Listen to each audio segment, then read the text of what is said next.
Si un poisson trouve une proie savoureuse, d'où dépasse quelque chose de métallique, il fait bien de s'en méfier.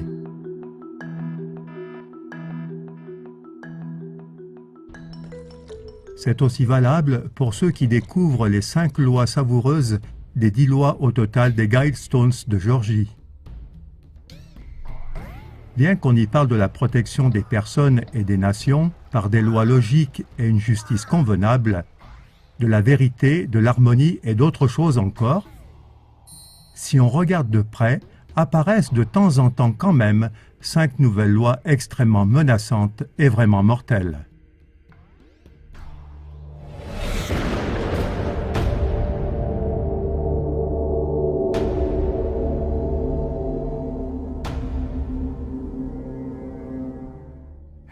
Bienvenue, chers téléspectateurs, à notre documentaire sur le sujet des Guidestones de Géorgie.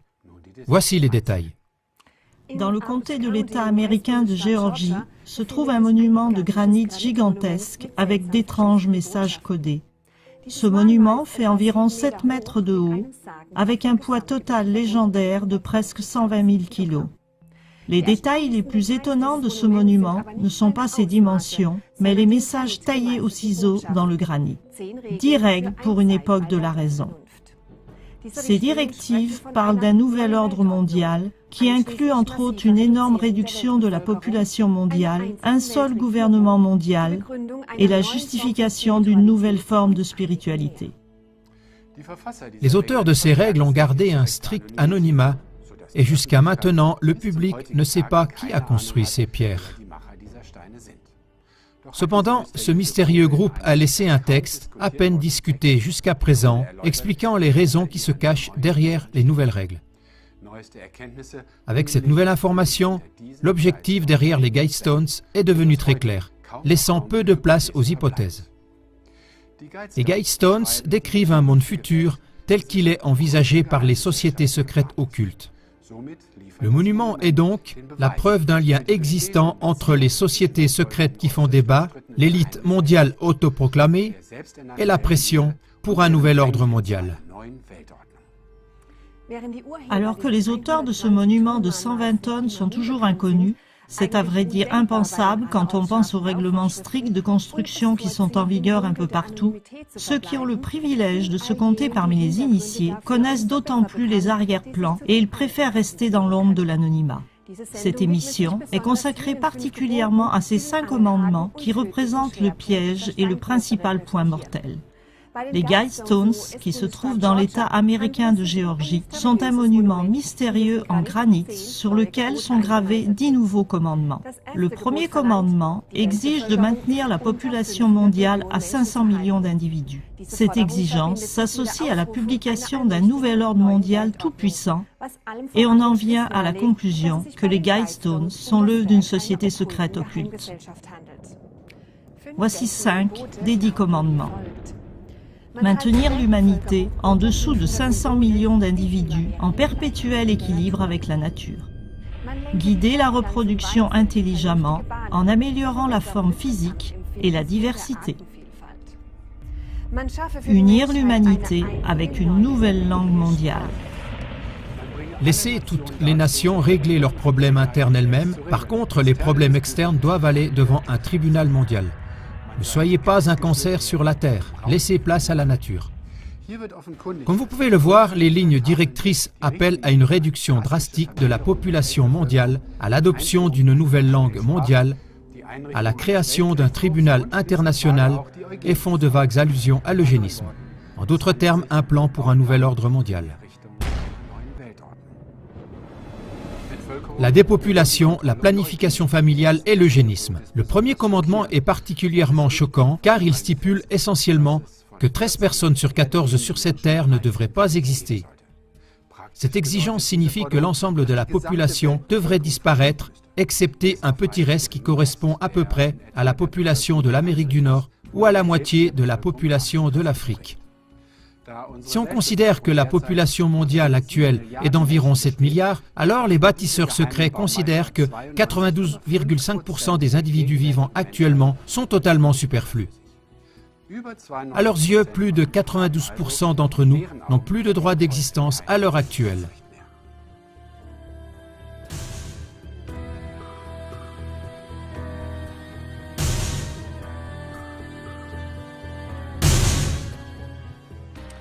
Si on pense au film 2012, très peu de personnes ont survécu. Curieusement, seulement les hommes les plus riches de la Terre. S'agit-il ici d'un programme d'avenir? Le dernier commandement des Guy Stones, ne soyez pas un cancer sur la Terre, laissez place à la nature, est particulièrement inquiétant. Car il compare la vie humaine à un cancer nuisible qui a envahi la Terre. Avec cet état d'esprit, il est facile de présenter l'extinction de la quasi-totalité de la population mondiale pour des motifs raisonnables. Et on se rend compte que ce manifeste incroyable est publié en Géorgie dans pas moins de 8 langues. Le monument, constitué de granit bleu, les Georgia Guidestones, sont censés communiquer des connaissances à plusieurs niveaux, philosophiques, politiques, astronomiques, etc. Elles se composent de 4 grands blocs de pierre qui contiennent 10 principes de vie en 8 langues. Anglais, espagnol, swahili, hindi, hébreu, arabe, chinois et russe. Un court message est inscrit au sommet de la structure en 4 langues anciennes: babylonien, grec classique, sanskrit et hiéroglyphe égyptien. Il est à noter que ces 4 dernières langues anciennes sont d'une grande importance dans les enseignements des écoles à mystère occulte, comme les francs-maçons et les Rose-Croix. Le dépeuplement massif est le but gravé en 8 langues et en même temps le but le plus élevé de l'élite mondiale autoproclamée. Et en effet, de nombreuses personnalités soi-disant importantes l'ont ouvertement appelé de leur vœu. Voici quelques exemples pratiques. En 1988, le prince Philippe de Grande-Bretagne a exprimé le souhait que s'il devait se réincarner, il puisse être un virus mortel qui permettrait de réduire la population mondiale. Plus récemment, Bill Gates a déclaré « Si nous faisons un bon boulot avec les nouveaux vaccins, l'accès aux soins et la procréation médicalement assistée, nous pourrions diminuer la population de 10 à 15%. »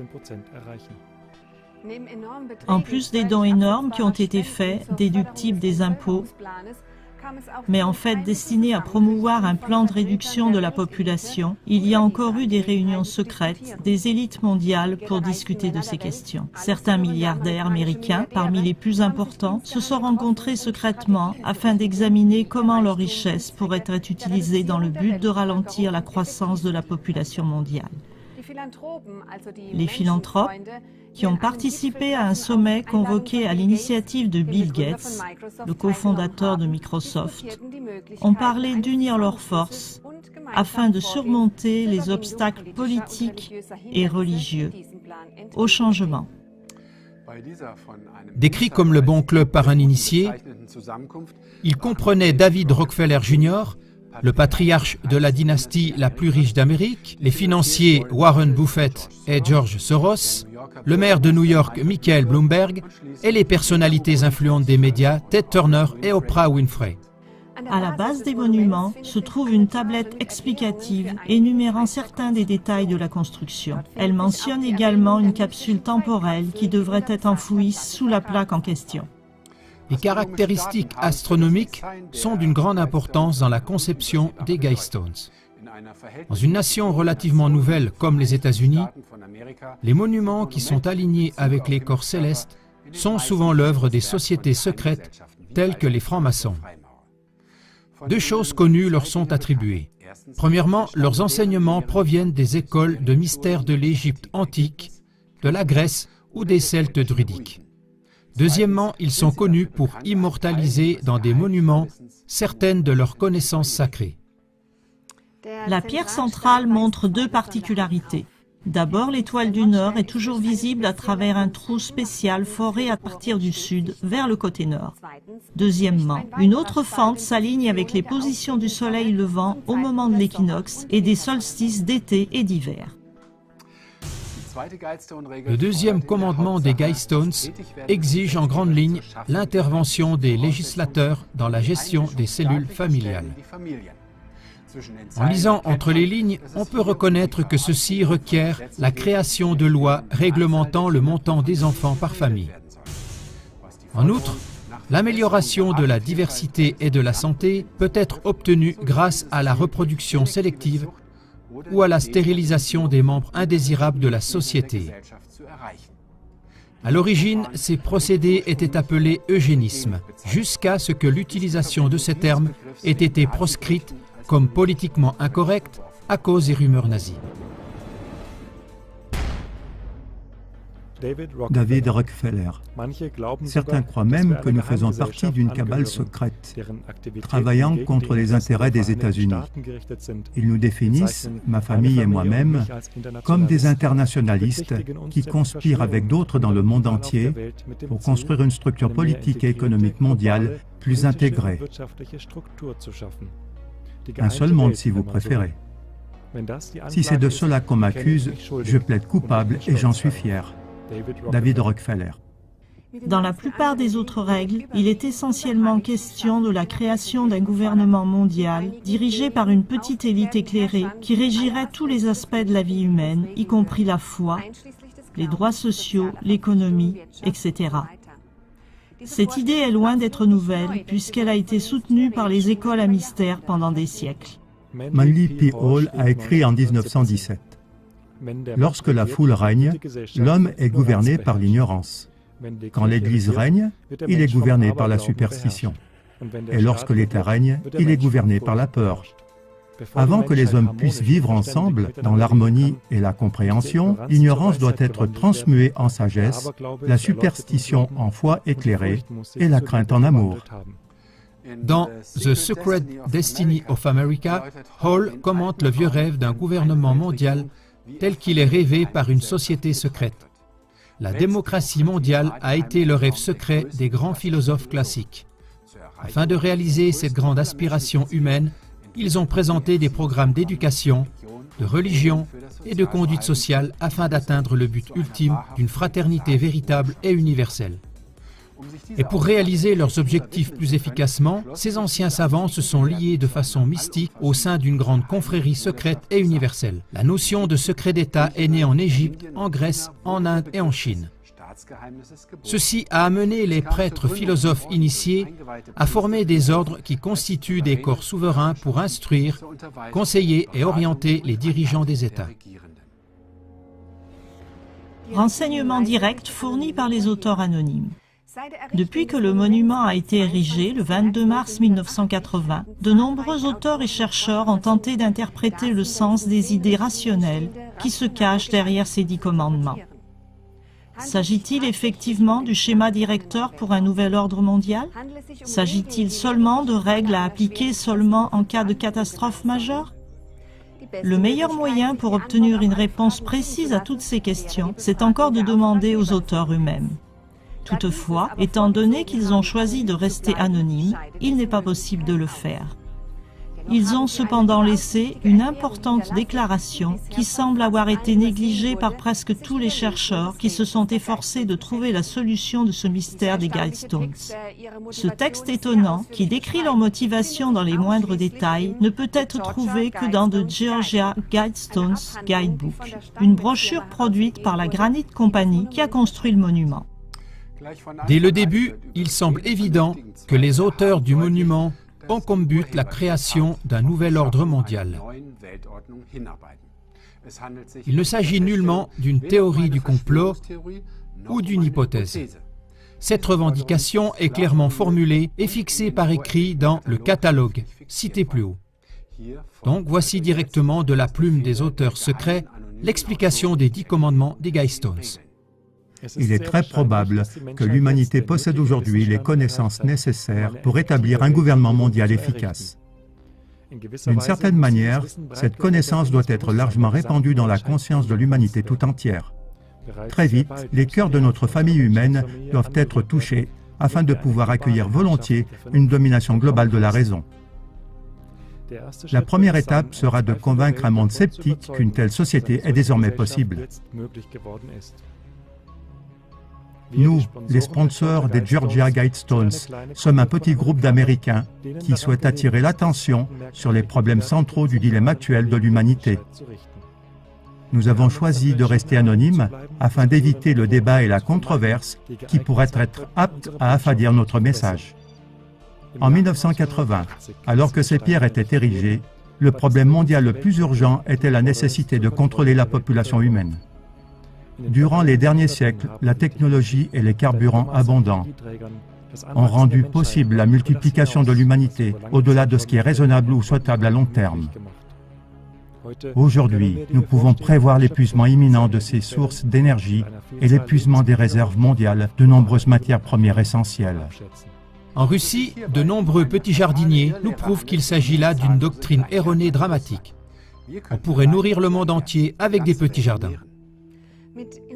Avec environ 35 millions de jardins dans les propriétés familiales appelées des datchas, la Russie démontre comment on peut nourrir sans problème un pays entier. Ainsi, en 1999, 71% de la population a produit près de la moitié du lait consommé dans le pays, 60% de la viande, 77% des légumes, 87% des fruits et 92% des pommes de terre, le tout écologique et durable. Dans l'ensemble, les familles russes produisent pratiquement toutes les denrées alimentaires dont elles ont besoin.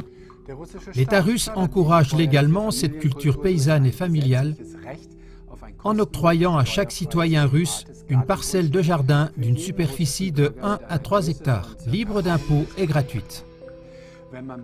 Lorsque l'on pense qu'aux USA, rien que la superficie de gazon est le double des jardins de Russie, il est clair que pour la question de nourrir le monde, cette propagande est un mensonge délibéré. Par exemple, on n'a pas besoin de semences génétiquement modifiées, ni d'agriculture industrielle pour que chacun ait assez à manger. Derrière tous ces propagandistes se cachent seulement des grosses fortunes intéressées ou calculatrices. Lorsque l'on pense que la période de végétation en Russie n'est que de moitié par rapport aux États-Unis, cela fait d'autant plus réfléchir. Cela ne mériterait-il pas d'être imité par tous les pays ? Et voici d'autres explications des auteurs secrets et anonymes. Maîtriser notre reproduction est urgent. Ceci exigera des changements importants dans nos attitudes et nos coutumes. Malheureusement, l'inertie des coutumes de l'homme peut être extrême. Cela est particulièrement vrai lorsque ceux pour qui la coutume est une force dominante ne sont pas informés de la nécessité du changement. Presque tous les pays sont maintenant surpeuplés en termes d'un perpétuel équilibre avec la nature. Nous sommes comme une flotte de canots de sauvetage surpeuplés, confrontés à une tempête qui approche. Partout dans le monde, les ressources disponibles sont exploitées sans égard, et ainsi il ne sera plus possible à la longue de garantir la prospérité actuelle de la population mondiale. Nous détruisons nos terres agricoles et nous sommes devenus dangereusement dépendants des approvisionnements extérieurs en pétrole, minerais et autres ressources non renouvelables. Des nations comme le Japon, les Pays-Bas et Haïti sont encore plus gravement surpeuplées et par conséquent en plus grand danger. Dans ces circonstances, la reproduction n'est plus exclusivement une affaire personnelle. La société doit avoir son mot à dire et un certain pouvoir de direction dans la régulation de cette fonction vitale. Les souhaits légitimes des couples sont certes importants, mais ils ne sont pas le seul critère. Les intérêts de la société actuelle et le bien-être des générations futures doivent être pris en considération de façon accrue, à mesure que nous développons des mécanismes visant à contrôler notre procréation de façon rationnelle. Par le biais d'une pression légale et sociale, il faut veiller à ce qu'il n'y ait plus un grand nombre d'enfants par famille, ce qui est irresponsable. Les couples qui n'ont pas de revenus suffisants pour nourrir une famille ne doivent pas avoir d'enfants. Ils deviendraient une charge pour les autres. Amener des enfants inutiles dans un canot de sauvetage surpeuplé est scandaleux. C'est injuste pour ces enfants. C'est nocif pour les autres occupants et tous les êtres vivants. La société ne doit pas encourager un tel comportement. Aujourd'hui, nous disposons de connaissances et de techniques de régulation de la reproduction humaine. Les autorités politiques à travers le monde ont une grave responsabilité de rendre ces connaissances et ces techniques largement disponibles. Ce but pourrait être atteint avec une partie des fonds que le monde consacre aujourd'hui à des fins militaires. Une population mondiale diversifiée et prospère en perpétuel équilibre avec les ressources mondiales sera la pierre angulaire d'un ordre mondial rationnel. Les gens de bonne volonté dans toutes les nations doivent travailler à établir cet équilibre. Après l'achèvement de l'ensemble central des Georgia Guidestones, notre petit groupe de parrainage a été dissous. Nous laissons le monument à la garde de la population d'Elbert County, Géorgie. Est-ce qu'un tel groupe, aux instincts idéalistes, se serait réellement dissous? Qui sont les auteurs? Pour les Guidestones de Géorgie, il s'agit d'un manifeste de francs-maçons, de rosicruciens, qui exige ou annonce pour le monde des mesures de transformation drastiques. Ce monument a une grande signification si on veut comprendre les forces par lesquelles notre monde d'aujourd'hui et de demain s'est formé en secret. Ici se manifeste gravé dans la pierre la relation décisive entre les sociétés secrètes, l'élite mondiale et leur plan commun pour un nouvel ordre mondial. Cette insistance pour un nouvel ordre mondial, l'exigence de contrôler les naissances et les questions concernant l'écologie sont des sujets qui, en raison des événements et des développements actuels, sont discutés pratiquement tous les jours. Quand les Guidestones de Géorgie ont été édifiés en 1980, ces sujets-là ne faisaient pas encore partie des nouvelles du jour. On peut alors constater qu'à cet égard, de grands progrès ont été réalisés. Beaucoup de règles gravées sur les Guidestones concernant la conservation du fonctionnement de la Terre sont à long terme absolument raisonnables. Il y a tout un monde de différences entre les paroles idéalistes des auteurs des Guidestones et la manière dont ces règles sont appliquées sur les masses par des politiciens avides de pouvoir et de richesse. En lisant entre les lignes, on voit que la mise en pratique exige des masses la perte de nombreuses libertés personnelles et une soumission à un contrôle gouvernemental dictatorial dans de nombreux domaines de la vie, sans parler de l'élimination de 92,5% de la population. Cependant, on peut être certain que cette élite autoproclamée ne fait certainement pas partie de ce pourcentage à éliminer. Pour qu'une telle exigence sur un monument de 120 000 kilos ait pu rester anonyme et échapper aux autorités et au gouvernement, cela prouve que les plus hautes sphères du gouvernement sont activement impliquées.